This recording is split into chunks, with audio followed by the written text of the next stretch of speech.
ਸਤਿ ਸ਼੍ਰੀ ਅਕਾਲ। ਤੁਸੀਂ ਜੁੜੇ ਹੋਏ ਹੋ ਪੰਜਾਬੀ ਰੇਡੀਓ ਐਸੇ ਦੇ ਨਾਲ ਤੇ ਮੈਂ ਹਾਂ ਪ੍ਰਵੀਨ ਸ਼ਰਮਾ ਲੈ ਕੇ ਹਾਜ਼ਰ ਹਾਂ ਪ੍ਰੋਗਰਾਮ ਖਬਰ ਤੇ ਨਜ਼ਰ। ਖਬਰ ਤੇ ਨਜ਼ਰ ਪ੍ਰੋਗਰਾਮ ਦੇ ਵਿੱਚ ਕੀ ਅਹਿਮ ਤੇ ਕੀ ਖਾਸ ਖਬਰਾਂ ਨੂੰ ਲੈ ਕੇ ਚਰਚਾ ਕਰਨ ਦੇ ਲਈ ਜੁੜ ਚੁੱਕੇ ਨੇ ਪੰਜਾਬ ਤੋਂ ਸੀਨੀਅਰ ਪੱਤਰਕਾਰ ਦੀਪਕ ਸ਼ਰਮਾ ਚਨਾਰਥਲ ਜੀ। ਸ਼ਰਮਾ ਸਤਿ ਸ਼੍ਰੀ ਅਕਾਲ, ਸਵਾਗਤ ਹੈ ਜੀ ਪੰਜਾਬੀ ਰੇਡੀਓ ਐਸੇ ਤੇ। ਸਤਿ ਸ਼੍ਰੀ ਅਕਾਲ ਪ੍ਰਵੀਨ ਜੀ, ਸਾਰੇ ਦਰਸ਼ਕਾਂ ਨੂੰ ਸਰੋਤਿਆਂ ਨੂੰ ਪਿਆਰ ਭਰੀ ਸਤਿ ਸ਼੍ਰੀ ਅਕਾਲ। ਸਤਿ ਸ਼੍ਰੀ ਅਕਾਲ ਜੀ। ਪ੍ਰੋਗਰਾਮ ਦੇ ਵਿੱਚ ਅੱਗੇ ਵਧਣ ਤੋਂ ਪਹਿਲਾਂ ਧੰਨਵਾਦ ਕਰਦੇ ਚੱਲੀਏ ਸਪਾਂਸਰਸ ਦਾ, ਜਿਹੜੇ ਜ਼ਰੀਆ ਬਣਦੇ ਨੇ ਇਹਨਾਂ ਪ੍ਰੋਗਰਾਮਾਂ ਨੂੰ ਤੁਹਾਡੇ ਤੱਕ ਪਹੁੰਚਾਉਣ ਦੇ ਲਈ। ਖਾਲਸਾ ਇੰਸ਼ੋਰੈਂਸ ਏਜੰਸੀ ਵਾਲੇ, ਜਿਨ੍ਹਾਂ ਤੋਂ ਤੁਸੀਂ ਹਰ ਤਰੀਕੇ ਦੀ ਇੰਸ਼ੋਰੈਂਸ ਲੈ ਸਕਦੇ ਹੋ। ਇੰਸ਼ੋਰੈਂਸ ਬਾਰੇ ਪਤਾ ਕਰਨ ਦੇ ਲਈ ਇਹਨਾਂ ਦਾ ਨੰਬਰ ਹੈ 408-272-2500। ਇਹ 1992 ਤੋਂ ਲਗਾਤਾਰ ਇੰਸ਼ੋਰੈਂਸ ਬਿਜ਼ਨਸ ਦੇ ਵਿੱਚ ਸ਼ਾਨਦਾਰ ਸੇਵਾਵਾਂ ਦੇ ਰਹੇ ਨੇ ਤੇ ਅਮਰੀਕਾ ਭਰ ਦੇ ਵਿੱਚ ਇੰਸ਼ੋਰੈਂਸ ਕਰਦੇ ਨੇ। ਓਬਾਮਾ ਕੇਅਰ, ਮੈਡੀਕੇਅਰ ਜਾਂ ਫਿਰ ਕਵਰਡ ਕੈਲੀਫੋਰਨੀਆ ਬਾਬਤ ਪਾਲਿਸੀ ਕਰਵਾਉਣ ਦੇ ਲਈ, ਸਲਾਹ ਲੈਣ ਦੇ ਲਈ ਅੱਜ ਹੀ ਕਾਲ ਕਰੋ 408-272-2500 ਤੇ। ਟਰਕੀਅਨ ਇਮੀਗ੍ਰੇਸ਼ਨ ਲਾ ਫਰਮ ਵਾਲੇ, ਜੇ ਟਰਕੀਅਨ ਟੋਨੀ ਟਰਕੀਅਨ ਦੇ ਨਾਲ ਤੁਸੀਂ ਯੂਐਸ ਇਮੀਗ੍ਰੇਸ਼ਨ ਬਾਬਤ ਕੋਈ ਵੀ ਸਲਾਹ ਕਰਨੀ ਹੈ, ਕੋਈ ਵੀ ਸਵਾਲ ਪੁੱਛਣਾ, ਤੇ ਇਹਨਾਂ ਦਾ ਨੰਬਰ ਹੈ 415-909-0503। Gurdeep Singh Birdi Clovis, Mandeep Singh, Sandeep Kaur San Jose, Amrik Singh Atwal, Jarnail Singh Yuba City, Jind Kaur Anayat Kaur Bakersfield, Mahinder Singh Mahinder Kaur Mattu Yuba City ਤੇ ਜਰਨੈਲ ਸਿੰਘ ਸਿਆਟਲ ਤੋਂ। ਇਹਨਾਂ ਸਾਰੇ ਹੀ ਸਪਾਂਸਰਸ ਦਾ ਬਹੁਤ ਬਹੁਤ ਧੰਨਵਾਦ। ਤੇ ਜੇਕਰ ਤੁਸੀਂ ਵੀ ਪੰਜਾਬੀ ਰੇਡੀਓ ਐਸੇ ਦੇ ਇਹਨਾਂ ਪ੍ਰੋਗਰਾਮਾਂ ਨੂੰ ਸਪਾਂਸਰ ਕਰਨਾ ਚਾਹੁੰਦੇ ਹੋ ਤਾਂ ਸਟੂਡੀਓ ਦਾ ਨੰਬਰ ਹੈ 408-272-5200। ਅੱਜ ਦਾ ਇਹ ਖਬਰ ਤੇ ਨਜ਼ਰ ਪ੍ਰੋਗਰਾਮ ਸਾਲ 2025 ਦੀ 7 ਮਾਰਚ ਦਾ ਪ੍ਰੋਗਰਾਮ ਹੈ ਤੇ ਦਿਨ ਅੱਜ ਸ਼ੁੱਕਰਵਾਰ ਹੈ। ਖਬਰਾਂ ਦੀ ਸ਼ੁਰੂਆਤ ਕਰੀਏ ਸ਼ਰਮਾ ਜੀ, ਪੰਜਾਬ ਦੀ ਇਸ ਟਾਈਮ ਦੀ ਸਭ ਤੋਂ ਵੱਡੀ ਤੇ ਪੰਥ ਦੀ ਸਭ ਤੋਂ ਵੱਡੀ ਖਬਰ ਤੋਂ, ਪੰਥ ਦੇ ਨਾਲ ਜੁੜੀ ਖਬਰ ਤੋਂ। ਬਾਦਲ ਪਰਿਵਾਰ ਪਿਛਲੇ ਕਈ ਸਾਲਾਂ ਤੋਂ ਪੰਥਕ ਮਾਮਲਿਆਂ ਦੇ ਵਿੱਚ ਲਗਾਤਾਰ ਸਵਾਲਾਂ ਦੇ ਘੇਰੇ ਦੇ ਵਿੱਚ ਹੈ। ਲਗਾਤਾਰ ਉਹਨਾਂ ਦੀ ਜਿਹੜੀ ਅਪਰੋਚ ਹੈ, ਖਾਸ ਤੌਰ ਤੇ ਪੰਥਕ ਰਹੁ ਰੀਤਾਂ ਦੇ ਵਿੱਚ ਜਾਂ ਹੋਰ ਮਾਮਲਿਆਂ ਦੇ ਵਿੱਚ, ਉਹ ਸਵਾਲਾਂ ਦੇ ਘੇਰੇ ਦੇ ਵਿੱਚ ਰਹੀ ਹੈ। ਉਹਨਾਂ ਦੇ ਕੁਝ ਕਦਮਾਂ ਤੇ ਲੋਕਾਂ ਨੂੰ ਇਤਰਾਜ਼ ਰਿਹਾ, ਉਹਨਾਂ ਦੇ ਕੁਝ ਜਿਹੜੇ ਸਟੈਪ ਪੁੱਟੇ ਗਏ ਉਹਨਾਂ ਤੇ ਜਿਹੜਾ ਇਤਰਾਜ਼ ਰਿਹਾ। ਅੱਜ ਫਿਰ ਉਹਨਾਂ ਨੇ ਇੱਕ ਜਿਹੜੀ ਆਪਣੀ ਪੁਰਾਣੀ ਪਰੰਪਰਾ ਦੇ ਮੁਤਾਬਕ ਜਾਂ ਇੱਕ ਆਦਤ ਦੇ ਮੁਤਾਬਕ, ਜਿਸ ਤਰ੍ਹਾਂ ਦੀ ਆਦਤ ਉਹਨਾਂ ਦੀ ਬਣ ਚੁੱਕੀ ਹੈ, ਜਥੇਦਾਰ ਸਾਹਿਬ ਤੋਰ ਦਿੱਤੇ ਨੇ, ਸਿੰਘ ਸਾਹਿਬਾਨ ਤੋਰ ਦਿੱਤੇ ਨੇ ਘਰਾਂ ਨੂੰ। ਕੀ ਸੁਖਬੀਰ ਸਿੱਖਾਂ ਦਾ ਮੁਖੀ ਹੈ? ਇਸ ਟਾਈਮ ਵੱਡਾ ਸਵਾਲ ਸਿੱਖਾਂ ਦੇ ਮੂਹਰੇ ਇਹ ਖੜਾ ਜੀ। ਪ੍ਰਵੀਨ ਜੀ, ਸੁਖਦੇਵ ਸਿੰਘ ਭੌਰ ਹੋਰੀ ਜੀ ਸ਼੍ਰੋਮਣੀ ਗੁਰਦੁਆਰਾ ਪ੍ਰਬੰਧਕ ਕਮੇਟੀ ਦੇ ਕਾਰਜਕਾਰੀ ਪ੍ਰਧਾਨ ਵੀ ਰਹੇ ਨੇ ਤੇ ਜਨਰਲ ਸਕੱਤਰ ਵੀ ਉਹਨਾਂ ਨੇ ਨਿਭਾਈ ਆ ਸੇਵਾ। ਤੇ ਜਦੋਂ ਬੇਅਦਬੀਆਂ ਦੀਆਂ ਘਟਨਾਵਾਂ ਵਾਪਰੀਆਂ ਸੀ ਤਦ ਉਹ ਅਸਤੀਫਾ ਦੇ ਕੇ ਲਾਂਭੇ ਹੋ ਗਏ ਸੀ ਜੀ। ਅੱਜ ਉਹਨਾਂ ਨਾਲ ਗੱਲ ਹੋ ਰਹੀ ਸੀ ਤਾਂ ਉਹਨਾਂ ਨੇ ਆਪਣੀ ਵਿਚਾਰ ਚਰਚਾ ਦੌਰਾਨ ਇੱਕ 70 ਕਹੀ। ਉਹ 70 ਮੇਰੇ ਤੂੰ ਅੰਦਰ ਤੱਕ ਬਾਹਰ ਕਰ ਗਈ। ਪਤਾ ਨਹੀਂ ਇਹਨਾਂ ਦਾ ਜੇ ਅੰਦਰ ਕੁਛ ਹੋਵੇ ਤਾਂ ਕਿਤੇ ਬਾਹਰ ਕਰੇ, ਜੇ ਦਿਲ ਨਾਮ ਦੀ ਕੋਈ ਚੀਜ਼ ਹੋਵੇ ਤਾਂ ਦਿਲ ਤੇ ਕੁਛ ਵੱਜੇ। ਜੀ। ਉਹਦਾ ਦੀ 70 ਸੀ ਕਿ ਅਕਾਲੀ ਹੋ ਕੇ ਅਕਾਲ ਤਖਤ ਨਾਲ ਟਕਰਾਉਂਗੇ। ਮਤਲਬ ਜਿੱਥੇ ਤੁਹਾਡਾ ਜਨਮ ਹੋਇਆ ਤੁਸੀਂ ਉਸ ਨੂੰ ਪਿੱਠ ਦਿਖਾਓਗੇ। ਜਿੱਥੋਂ ਤੁਸੀਂ ਜਨਮੇ ਤੁਸੀਂ ਉਸ ਤੋਂ ਬੇਮੁਖ ਹੋਵੋਗੇ। ਸੋ ਇਹ ਬਿਲਕੁਲ 2 ਤਰੀਕ ਵਾਲੇ ਵਰਤਾਰਿਆਂ 'ਚ ਜਿਸ ਤਰ੍ਹਾਂ ਅਕਾਲੀ ਦਲ ਆਪਣਾ ਪੱਲਾ ਛਡਾਉਂਦਾ ਜਾ ਰਿਹਾ ਸੀਗਾ, ਅੱਜ ਮਤਲਬ ਆਖਰ ਇਹਨਾਂ ਨੇ ਉਹ ਜਿਵੇਂ ਕਹਿੰਦੇ ਹੁੰਦੇ ਆ ਨਾ ਕਿ ਤਬੂਤ 'ਚ ਕਿੱਲ, ਬਾਦਲ ਦਲ ਨੇ ਆਪਣੇ ਤਬੂਤ 'ਚ ਆਪ ਆਖਰੀ ਕਿੱਲ ਠੋਕੀ। ਜਿਹੜਾ ਸਵਾਲ ਤੁਸੀਂ ਕਰ ਰਹੇ ਹੋ ਕੀ ਸੁਖਵੀਰ ਸਿੱਖਾਂ ਦਾ ਲੀਡਰ? ਅੱਜ ਸੁਖਵੀਰ ਨੇ ਤਾਂ ਇੰਝ ਦਿਖਾਇਆ ਕਿ ਜਿਵੇਂ ਉਹ ਅਕਾਲ ਤਖਤ ਤੋਂ ਵੀ ਵੱਡਾ ਹੋ ਗਿਆ ਹੋਵੇ। ਪ੍ਰਵੀਨ ਜੀ, ਜਦੋਂ ਡੇਰਾ ਸਿਰਸਾ ਮੁਖੀ ਨੂੰ ਮਾਫੀ ਵਾਲਾ ਮਾਮਲਾ ਸੀ ਨਾ, ਤਾਂ ਉਸ ਮਾਫੀ ਵਾਲੇ ਮਾਮਲੇ ਦੇ ਵਰਤਾਰੇ 'ਚ ਜਦੋਂ ਫਿਰ ਚਲੋ ਜੀ ਜਥੇਦਾਰ ਘਰੇ ਬੁਲਾ, ਸਾਰਾ ਕਾਰਵਾਈ ਕਰ, ਤੇ ਇਹ ਸਾਰੀ ਕੜੀਆਂ 'ਚ ਜਦੋਂ ਅਦਾਲਤੀ ਪ੍ਰਕਿਰਿਆ ਚੱਲੀ, ਫੜੋ ਫੜੀ ਚੱਲੀ, ਤਾਂ ਇੱਕ ਕਲੇਰ ਨਾਂ ਦਾ ਜਿਹੜਾ ਡੇਰਾ ਸਿਰਸਾ ਮੁਖੀ ਦਾ ਪ੍ਰਮੁੱਖ ਨੁਮਾਇੰਦਿਆਂ 'ਚੋਂ ਨੁਮਾਇੰਦਾ ਮੰਨਿਆ ਜਾਂਦਾ, ਉਹਦੇ ਪ੍ਰਦੀਪ ਕਲੇਰ, ਉਹਦੇ ਬਿਆਨ ਔਨ ਰਿਕਾਰਡ ਨੇ, ਇਹ ਮੀਡੀਆ 'ਚ ਵੀ ਨੇ ਤੇ ਅਦਾਲਤੀ ਪ੍ਰਕਿਰਿਆ 'ਚ ਵੀ ਰਿਕਾਰਡ ਨੇ। ਉਹ ਕਹਿੰਦਾ ਜਦੋਂ ਅਸੀਂ ਸੁਖਬੀਰ ਬਾਦਲ ਨੂੰ ਮਿਲੇ ਤੇ ਸੁਖਬੀਰ ਬਾਦਲ ਨੇ ਕਿਹਾ ਕਿ ਜਿਵੇਂ ਤੁਹਾਡਾ ਸਿਰਸੇ ਵਾਲਾ ਤੁਹਾਡੇ ਸਾਰੇ ਪ੍ਰੇਮੀਆਂ ਦਾ ਮੁਖੀ ਆ ਨਾ, ਉਵੇਂ ਸਾਰੇ ਸਿੱਖਾਂ ਦਾ ਮੁਖੀ ਮੈਂ ਆ। ਤਾਂ ਮਤਲਬ ਅੱਜ ਸੁਖਬੀਰ ਨੇ ਉਹ ਕਹੀ ਹੋਈ ਗੱਲ ਸਾਬਤ ਕੀਤੀ ਆ ਕਿ ਤਖਤ ਵੀ ਛੋਟੇ, ਜਥੇਦਾਰ ਵੀ ਛੋਟੇ ਹੈ ਤੇ ਮੈਂ ਸਭ ਤੋਂ ਵੱਡਾ। ਕੀ ਸ਼੍ਰੋਮਣੀ ਕਮੇਟੀ ਤੇ ਕੀ, ਜਿੱਦਣ ਅੰਤਰੀ ਕਮੇਟੀ ਦੀ ਪਿਛਲੀ ਬੈਠਕ ਹੋਈ ਸੀ, ਉਸ ਬੈਠਕ ਤੋਂ ਬਾਅਦ ਅੰਤਰੀ ਕਮੇਟੀ ਦੇ ਮੈਂਬਰ ਜੱਤਰ ਗਿਆਨੀ ਰਘਵੀਰ ਸਿੰਘ ਨੂੰ ਮੁਲਾਕਾਤ ਕਰਨ ਗਏ ਸੀ ਤੇ ਉਹ ਤੋਂ ਬਾਅਦ ਜੱਤਰ ਗਿਆਨੀ ਰਘਵੀਰ ਸਿੰਘ ਨੇ ਬਾਹਰ ਆ ਕੇ ਜੋ ਕਿਹਾ ਸੀ, ਅੱਜ ਉਹਨੂੰ ਸਾਬਤ ਕੀਤਾ ਉਸ ਅੰਤਰੀ ਕਮੇਟੀ ਨੇ। ਉਹਨਾਂ ਨੇ ਕਿਹਾ ਸੀਗਾ ਬਾਹਰ ਆ ਕੇ ਕਿ ਮੈਨੂੰ ਕਹਿ ਕੇ ਗਏ ਨੇ ਕਿ ਤੁਸੀਂ ਸਾਡੇ ਮੁਲਾਜ਼ਮ ਹੋ, ਤੁਹਾਨੂੰ ਰੱਖਣ ਦਾ ਤੇ ਕੱਢਣ ਦਾ ਅਧਿਕਾਰ ਸਾਡੇ ਕੋਲ ਹੈ। ਤੇ ਉਹਨਾਂ ਨੇ ਕਿਹਾ ਸੀ ਗਿਆਨੀ ਰਘਵੀਰ ਸਿੰਘ ਨੇ ਕਿ ਮੈਨੂੰ ਅੱਜ ਪਤਾ ਲੱਗਿਆ ਕਿ ਮੇਰਾ ਦਾਇਰਾ ਤਾਂ ਮੇਰਾ ਹੁਕਮ ਤਾਂ ਇਸ ਚੁਗਿਰਦੇ ਜੋਗਾ ਹੀ ਹੈ। ਮੈਂ ਤਾਂ ਸਮਝਦਾ ਜਿੱਥੇ ਜਿੱਥੇ ਸਿੱਖ ਕੌਮ ਬੈਠੀ ਹੈ ਉੱਥੇ ਤੱਕ ਮੇਰਾ ਇਹ ਸਾਰਾ ਇੱਥੋਂ ਜਾਂਦਾ ਅਕਾਲ ਤਖਤ ਸਾਹਿਬ ਦਾ ਹੁਕਮ। ਸੋ ਪਰ ਉਹਨਾਂ ਨੇ ਨਾਲੇ ਵੀ ਕਿਹਾ ਸੀ ਕਿ ਮੈਂ ਝੋਲੇ 'ਚ ਕੱਪੜੇ ਪਾਏ ਹੋਏ ਆ। ਸੋ ਉਹਨਾਂ ਨੂੰ ਪਤਾ ਸੀ ਕਿ ਇਹਦਾ ਮਤਲਬ ਵਰਤਾਰਾ ਵਾਪਰ ਜਾ ਰਿਹਾ। ਔਰ ਯਾਦ ਹੋਏਗਾ ਸਰੋਤਿਆਂ ਦੇ ਜੀ, ਜਦੋਂ ਜਥੇਦਾਰ ਸਾਹਿਬ ਨੇ ਇੰਗਲੈਂਡ ਤੋਂ ਸੋਸ਼ਲ ਮੀਡੀਆ ਤੇ ਇਬਾਰਤ ਲਿਖੀ ਸੀ ਤੇ ਮੈਂ ਉਸ ਦਿਨ ਗੱਲ ਕੀਤੀ ਸੀ ਕਿ ਕੀ ਗਿਆਨੀ ਰਘਵੀਰ ਸਿੰਘ ਨੇ ਛੱਡਣ ਦਾ ਮਨ ਬਣਾ ਲਿਆ ਜਾਂ ਗਿਆਨੀ ਰਘਵੀਰ ਸਿੰਘ ਦੇ ਖਿਲਾਫ ਵੀ ਹੁਣ ਅਕਾਲੀ ਦਲ ਉਹੇ ਜਿਹੇ ਪਹਿਲੂ ਲੱਭੂਗਾ ਜਿਹੋ ਜਿਹੇ ਗਿਆਨੀ ਹਰਪ੍ਰੀਤ ਸਿੰਘ ਤੇ ਲਾਏ। ਤੇ ਅੱਜ ਉਹ ਪੜ੍ਹ ਕੇ ਦੇਖੋ ਉਹਦਾ ਫੈਸਲਾ। ਕਹਿੰਦੇ ਜੀ ਹਠੀ ਬੰਦਾ, ਅਸਮਰਥ ਬੰਦਾ, ਕੌਮ ਨੂੰ ਅਗਵਾਈ ਦੇਣ ਦੇ ਕਾਬਿਲ ਨਹੀਂ, ਸਮੇਂ-ਸਮੇਂ ਆਪਣੇ ਬਿਆਨ ਬਦਲਦਾ, ਵਿਦੇਸ਼ ਜਾਣ ਲੱਗਿਆ ਸਾਨੂੰ ਪੁੱਛ ਕੇ ਦੱਸ ਕੇ ਨਹੀਂ ਜਾਂਦਾ। ਇਹ ਦੋਸ਼ ਨੇ ਜੀ ਬੰਦੇ ਦੇ। ਜੀ, ਜਥੇਦਾਰ ਗਿਆਨੀ ਰਘਵੀਰ ਸਿੰਘ ਹੋਰਾਂ ਦੇ ਇਹ ਦੋਸ਼ ਲਾਏ ਨੇ। ਬਿਆਨ ਬਦਲਦਾ, ਮਤਲਬ ਜਿੱਦਣ ਇਹ ਬਿਆਨ ਦਿੱਤਾ ਕਿ 5 ਮੈਂਬਰੀ ਕਮੇਟੀ ਅਕਾਲ ਤਖਤ ਦੇ ਹੁਕਮਾਂ ਅਨੁਸਾਰ ਹੁਣ ਸਿੱਧੀ ਭਰਤੀ ਕਰੇ, ਤੁਹਾਡੀ ਭਰਤੀ ਖਾਰਜ ਹੈ, ਉਦੋਂ ਬਿਆਨ ਬਦਲਿਆ ਚੇਤੇ ਆਇਆ, ਉਦੋਂ ਤੋਂ ਹੀ ਕਾਰਵਾਈ। ਸੋ ਬਿਲਕੁਲ ਜੀ, ਚਲੋ ਇੱਥੇ ਤੱਕ ਤਾਂ ਦੋਸ਼ ਲਾ ਕੇ ਤੁਸੀਂ ਜਥੇਦਾਰ ਗਿਆਨੀ ਰਘਵੀਰ ਸਿੰਘ ਬਾਰੇ ਦਾ ਫੈਸਲਾ ਪੜ੍ਹਤਾ, ਉਹ ਭਾਈ ਸੁਲਤਾਨ ਸਿੰਘ ਬਾਰੇ ਵੀ ਕੁਝ ਦੋਸ਼ ਤਾਂ ਲਾ ਲੈਂਦੇ। ਪ੍ਰਵੀਨ ਜੀ ਅੱਜ ਇਹ ਕਹਿ ਰਹੇ ਨੇ ਕਿ ਜਥੇਦਾਰ ਰਣਜੀਤ ਸਿੰਘ ਹੋਰਾਂ ਦੇ ਸਮੇਂ ਵੀ ਹੁਕਮਨਾਮਾ ਬਦਲਿਆ ਗਿਆ ਸੀ ਜੀ। ਮਤਲਬ ਤੁਸੀਂ ਇਤਿਹਾਸ ਨੂੰ ਵੀ ਬੜੀ ਚੋਰੀ ਨਾਲ ਤੇ ਚਲਾਕੀ ਨਾਲ ਵਰਤਣ ਦੀ ਕੋਸ਼ਿਸ਼ ਕਰਦੇ ਹੋ ਤੇ ਤੁਸੀਂ ਸਾਰੇ ਪੰਜਾਬ ਨੂੰ, ਸਾਰੇ ਪੰਜਾਬੀਆਂ ਨੂੰ, ਕੌਮ ਦੇ ਨੁਮਾਇੰਦਿਆਂ ਨੂੰ, ਪੰਥਕ ਜਮਾਤ ਨੂੰ, ਅਕਾਲੀ ਪੱਖੀਆਂ ਨੂੰ, ਅਕਾਲੀ ਵਿਰੋਧੀਆਂ ਨੂੰ, ਸਾਰਿਆਂ ਨੂੰ ਤੁਸੀਂ ਨਲਾਇਕ ਤੇ ਮੂਰਖ ਸਮਝਦੇ ਹੋ। ਮਤਲਬ ਇਤਿਹਾਸ ਤਾਂ ਇਹ ਦੱਸਦਾ ਕਿ ਜਦੋਂ ਮਹਾਰਾਜਾ ਰਣਜੀਤ ਸਿੰਘ ਨਾਲ ਫਤਿਹ ਦੀ ਸਾਂਝ ਵੀ ਉਹਦੇ ਆਪਣੇ ਮੁਲਾਜ਼ਮਾਂ ਨੇ, ਵਰਕਰਾਂ ਨੇ ਵੀ ਨਹੀਂ ਰੱਖੀ ਕਿ ਅਕਾਲ ਤਖਤ ਸਾਹਿਬ ਨੇ ਕਹਿਤਾ ਵੀ ਇਹਦੇ ਨਾਲ ਕੋਈ ਸੰਬੰਧ ਨਹੀਂ ਰੱਖਣਾ ਸਿੱਖਾਂ ਨੇ, ਤਾਂ ਕਹਿੰਦੇ ਕਿ ਲੱਗਿਆ ਕਿਹਾ ਤਾਂ ਬਹੁਤ ਗੜਬੜ ਹੋ ਗਈ। ਉਹਨੇ ਆਪ ਚੁਣਿਆ ਕਿ ਮੈਂ ਜਥੇਦਾਰ ਸਾਹਿਬ ਕੋਲ ਚੱਲਿਆ। ਤੁਹਾਨੂੰ ਤਾਂ ਭਾਈ ਤਲਬ ਕੀਤਾ ਗਿਆ, ਤੁਹਾਨੂੰ ਤਾਂ ਬੁਲਾਇਆ ਗਿਆ, ਤੁਸੀਂ ਤਾਂ ਬੁਲਾਏ ਤੇ ਵੀ ਅਸਤੀਫੇ ਦੁੱਧ ਦਿੱਤਾ ਤੇ ਮਿੰਗਣਾ ਪਾ ਕੇ ਦਿੱਤਾ ਸੀ। ਤੇ ਕਹਿੰਦੇ ਕਿ ਉਹ ਖੁਦ ਆਏ ਜੀ। ਤੇ ਮਹਾਰਾਜਾ ਰਣਜੀਤ ਸਿੰਘ ਦਾ ਜਿਹੜਾ ਇਹ ਕਿਹਾ ਜਾਂਦਾ ਨਾ ਕਿ ਗਿਆਨੀ ਫੂਲਾ ਸਿੰਘ ਉਹਨਾਂ ਨੇ ਉਹਨਾਂ ਨੂੰ ਥੰਮਲੇ ਨਾਲ ਬੰਨਿਆ, ਉਹ ਜਿਹੜੇ ਥੰਮਲੇ ਨਾਲ ਬੰਨਿਆ ਸੀ ਉਹਦੇ ਲਈ ਰੱਸਾ ਕਹਿੰਦੇ ਮਹਾਰਾਜਾ ਰਣਜੀਤ ਸਿੰਘ ਆਪਣਾ ਨਾਲ ਲੈ ਕੇ ਆਏ ਸੀ ਕਿ ਮੈਨੂੰ ਬੰਨੋ ਜੀ ਤੇ ਜੋ ਸਜ਼ਾ ਦੇਣੀ ਹੈ ਮੈਨੂੰ ਮਨਜ਼ੂਰ ਹੈ, ਮਾਰ ਲਓ ਜੋ ਮਾਰ ਰਿਹਾ। ਤੇ ਜਦੋਂ ਕੌੜੇ ਮਾਰਨ ਦਾ ਹੁਕਮ ਹੈ ਤੇ ਕਹਿੰਦੇ ਉਹਨਾਂ ਨੇ ਝੱਗਾ ਆਪ ਚੱਕ ਲਿਆ ਸੀ ਕਿ ਮਾਰੋ, ਪਰ ਸੰਗਤ ਨੇ ਕਿਹਾ। ਉੱਥੇ ਉਹਨਾਂ ਨੇ ਆਪਣੇ ਆਪ ਨੂੰ ਸਜ਼ਾ ਲਈ ਪੇਸ਼ ਕੀਤਾ, ਸਜ਼ਾ ਕਬੂਲ ਕੀਤੀ। ਉਸ ਤੋਂ ਬਾਅਦ ਸੰਗਤ ਨੂੰ ਬੜਾ ਕਰਦਿਆਂ, ਸੰਗਤ ਚ ਗੁਰੂ ਨੂੰ ਦੇਖਦਿਆਂ ਫਿਰ ਉਹ ਫੈਸਲੇ ਦੇ ਵਿੱਚ ਸੁਧਾਈ ਕੀਤੀ ਗਈ ਕਿ ਠੀਕ ਹੈ। ਇੱਥੇ ਭਾਈ ਤੁਸੀਂ ਨਾ ਹੁਕਮ ਮੰਨਿਆ, ਨਾ ਹੁਕਮਨਾਮਾ ਮੰਨਿਆ, ਨਾ ਜਥੇਦਾਰਾਂ ਦਾ ਰੁਤਬਾ ਮੰਨਿਆ, ਨਾ ਸੰਗਤ ਦੀ ਮੰਨੀ ਆ, ਤੁਸੀਂ ਤਾਂ ਵੋਟਰਾਂ ਦੀ ਵੀ ਨਹੀਂ ਮੰਨਦੇ। ਜਿਹੜੀ ਗੱਲ ਤੁਹਾਨੂੰ ਸਮਝ ਆਉਂਦੀ ਹੈ ਰਾਜਨੀਤੀ ਚ, ਉਹ ਵੋਟਰਾਂ ਦੀ ਵੀ ਨਹੀਂ ਮੰਨਦੇ। ਤੁਹਾਨੂੰ ਵੋਟਰਾਂ ਨੇ ਦੂਜੀ ਵਾਰ ਤਾਂ ਹੋਰ ਥੱਲੇ ਲਿਆਂਦਾ ਤੇ ਤੁਸੀਂ ਤਾਂ ਵੀ ਪ੍ਰਧਾਨ ਨਹੀਂ, ਤਾਂ ਪ੍ਰਧਾਨ ਜ਼ਿੰਮੇਵਾਰੀ ਲੈ ਕੇ ਤਾਂ ਅਸਤੀਫਾ ਦੇਵੇ। ਤੁਸੀਂ ਤਾਂ ਉਸ ਸਮੇਂ ਵੀ ਨਹੀਂ ਅਸਤੀਫਾ ਦਿੰਦੇ ਤੇ ਹੁਣ ਸਿਰਫ ਫਕਰੇ ਕੌਮ ਵਾਪਸ ਲੈਣ ਲਈ ਤੇ ਜਾਂ ਫਿਰ 2 ਤਰੀਕ ਵਾਲਾ ਹੁਣ ਹੁਕਮਨਾਮਾ ਬਦਲਾਉਣ ਲਈ। ਕਿਉਂਕਿ ਜਦੋਂ ਇਹ ਉੱਥੇ ਮਤਲਬ ਕਿ ਮਾਘੀ ਮੇਲੇ ਵਾਲੇ ਤੇ ਮਤਾ ਪਾਉਂਦੇ ਨੇ ਬਾਂਕੜੀਆਂ ਕਰਾ ਕੇ ਕਾਨਫਰੰਸ, ਤੇ ਹੁਣ ਮਹਾਰਾਜਾ ਰਣਜੀਤ ਸਿੰਘ ਵਾਲਾ ਹਵਾਲਾ ਦਿੰਦੇ ਨੇ, ਉਹ ਤੋਂ ਸਪਸ਼ਟ ਹੈ ਕਿ ਤੁਸੀਂ 2 ਤਰੀਕ ਵਾਲਾ ਹੁਕਮਨਾਮਾ ਪਲਟਾਉਣਾ ਭਾਈ। ਉਹ ਮਾਫੀ ਵਾਲਾ ਹੁਕਮਨਾਮਾ ਪਲਟਾ ਕੇ ਜੀ ਇੱਕ ਦਾਗ ਲਵਾਇਆ ਸੀ, ਦੂਆ ਹੋਰ ਲਵਾ ਲਿਓ। ਜੀ ਜੀ ਬਿਲਕੁਲ। ਤੋ ਦਾਗੀਓ ਹੋ ਕੇ ਜਾਣਾ ਤੇ ਉਹ ਪਤਾ ਨਹੀਂ ਜਿਹੜੀ ਰੂਹ ਆਖਰੀ ਵਾਰ ਤੁਸੀਂ ਹਰਾ ਕੇ ਲੰਬੀ ਤੋਂ ਤੋਰੀ ਆ, ਉਹ ਰੂਹ ਤਾਂ ਹੁਣ ਵੀ ਭਟਕਦੀ ਹੋਣੀ ਕਿ ਮੈਨੂੰ ਇਸ ਟਾਈਮ ਦਾ ਸ਼ਾਂਤੀ ਦੇ ਦਿਓ। ਸੋ ਅੱਜ ਦੀ ਤਰੀਕ ਦੇ ਵਿੱਚ ਜਿਹੜੀ ਵੀ ਧਿਰ ਗੁਰੂ ਨੂੰ ਗੁਰੂ ਰੂਪ ਚ ਮੰਨਦੀ ਆ, ਜਿਹੜੀ ਵੀ ਧਿਰ ਮਤਲਬ ਗੁਰੂ ਗ੍ਰੰਥ ਸਾਹਿਬ ਚ, ਅਕਾਲ ਤਖਤ ਸਾਹਿਬ ਚ ਅਕੀਦਾ ਰੱਖਦੀ ਆ, ਚਾਹੇ ਉਹ ਬਾਦਲ ਦੇ ਨਾਲ ਹੈ ਤੇ ਚਾਹੇ ਉਹ ਬਾਦਲ ਦੇ ਨਾਲ ਨਹੀਂ ਹੈ, ਚਾਹੇ ਉਹ ਇਸ ਟੱਬਰ ਨਾਲ ਹੈ ਜਾਂ ਨਹੀਂ ਹੈ, ਅੱਜ ਉਹਨਾਂ ਸਾਰਿਆਂ ਦੇ ਹਿਰਦਿਆਂ ਨੂੰ ਢਾਹ ਲੱਗੀ ਹੈ, ਦੁੱਖ ਪਹੁੰਚਿਆ ਤੇ ਉਹ ਨਮੋਸ਼ੀ ਚ ਨੇ ਕਿ ਅੱਜ ਇਹ ਕਾਲਾ ਦਿਨ ਹੈ ਜੀ। ਅਫਸੋਸਜਨਕ ਵਰਤਾਰਾ। ਬਿਲਕੁਲ ਜੀ, ਪੰਥਕ ਸਿਆਸਤ ਦੇ ਲਈ ਤਾਂ ਇਹ ਬਹੁਤ ਵੱਡਾ ਤੇ ਕਾਲਾ ਦਿਨ, ਬਹੁਤ ਮੰਦਭਾਗਾ ਦਿਨ ਕਿਹਾ ਜਾਊਗਾ।